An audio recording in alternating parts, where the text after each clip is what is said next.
we continue and to point out, those bollards, of course, are just on a certain section of Bourbon Street. They're not up and down the entire street.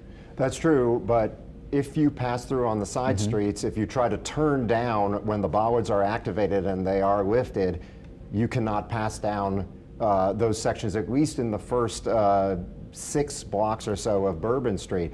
And that's the concern, is that maybe he could have accessed from another location but not caused as much damage if those bollards had been up. You know, I'm continuing to get information from law enforcement sources and getting more details about these bomb threats or the concern about IEDs.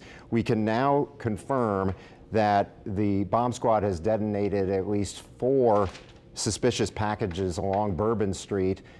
Don't know yet whether those were IEDs or they were concerned to have been IEDs, but they're being looked at right now to try to confirm whether they were explosive devices, and another was being investigated at Jack's Brewery. So we know that there's concern about multiple locations in the French Quarter. We have also, I've seen a photo confirmed from the scene from law enforcement of the suspect lying deceased in the street, and you can see that he was wearing fatigues, and that his fatigues, that the shirt was torn open, or the top of his fatigues was torn open by the hail of gunfire or something else. We don't know what, but that is what we see in that photograph. But the key here is that there were multiple locations along Bourbon Street and in other parts of the French Quarter where there is concern, and there was detonations, controlled detonations done to make sure that those would not go off as a part of this attack.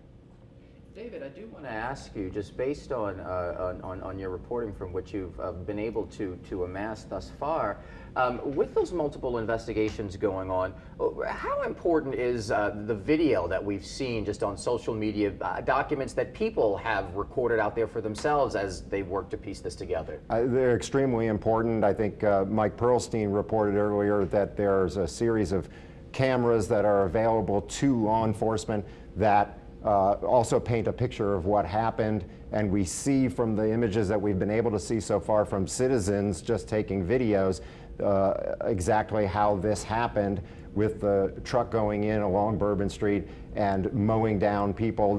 This being one of those telling pictures. Yes. Exactly, exactly. The details, also we know that hitting that that piece of equipment there that was in Bourbon Street prevented further access into the 400 block, 500 block of Bourbon Street that could have caused a lot more damage. We also know that because that they're doing preparations for the Super Bowl, and there's work being done further down past Orleans and that section of Bourbon Street, that you couldn't have passed through there because there's only enough space to walk basically single file because the whole street is shut off in that area.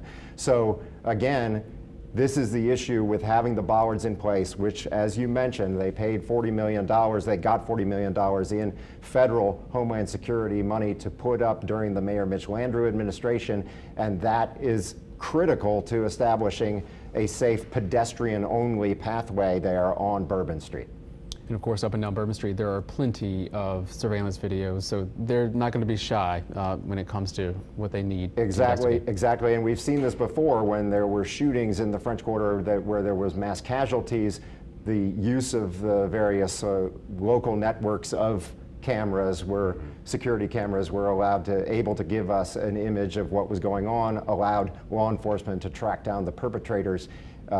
In this case, they'll be able to see more about what happened here, but the investigation now is really focused on whether this was a coordinated attack with other potential perpetrators, people coordinating with this specific attacker, this one attacker that we know about because he was shot dead by police. Now, I also know that these 2 injuries, a little bit more details that I've gotten from my police sources, is that the 2 injured officers were shot, one in the leg and one in the buttocks, and those are minor injuries, relatively speaking, and that they are expected to make a full recovery. I'm so glad that they are. Yeah, most definitely. Just real quick, and I'm not sure that you have the answer to this, but we just had Winston there at Mandeville and Murray. You know anything about what they're looking into there? I do not know what the connection is on that incident, and I think that he'll be able to get us more information about that immediately. Right now, looking at the information about what was done in the French Quarter, but again, I don't think that, and we saw this in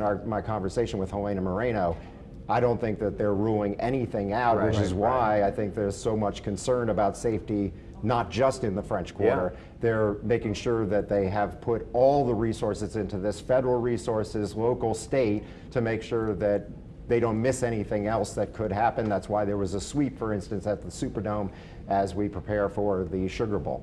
All right, Chief Investigator David Hammer, lots of information there. Appreciate your work, and I know you got a lot more to do. Yes, absolutely.